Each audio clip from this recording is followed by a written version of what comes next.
Love Story nu este, în cazul de față, titlul unui film, așa cum v-ați putea aștepta, ci chiar numele colecției Paisi, un brand de blănuri.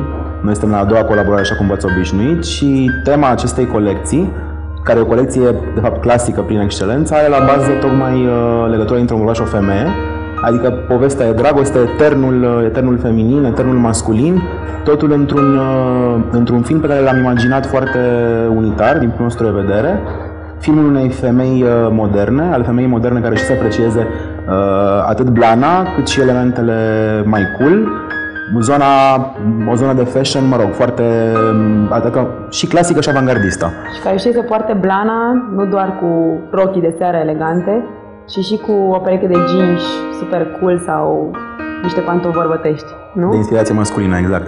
Și, de fapt, cred că unul dintre punctele forte ale acestei colecții și ale modelelor semnate Paisi, tocmai în asta constă, pentru că nu sunt, deși sunt piese foarte clasice, ele pot fi mixate într-o infinitate de stylinguri.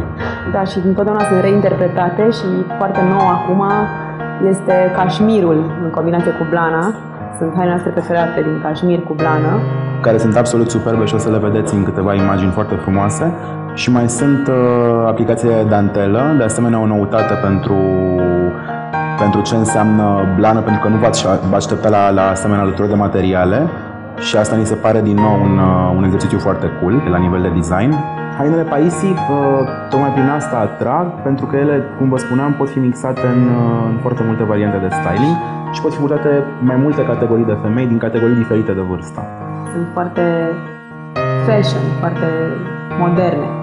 Și această alăturare de materiale și tăieturile ne ajută cumva clientul să poată să poarte blana oricum își imaginează, nu doar în situațiile clasice. Și pe noi asta ne-a interesat foarte tare să arătăm în aceste imagini, că putem scoate practic blana din zona ei de confort, din zona ei previzibilă și o putem aduce într-o zonă, practic, dacă vreți, un pic mai fresh, un pic mai modernă, păstrând practic aceleași valori. Și Paisi tocmai asta a făcut. A demonstrat că blana este un element la fel de jucăuș și la fel de fashion, la fel de trendy până la urmă, sau la fel de cool ca orice altă piesă vestimentară.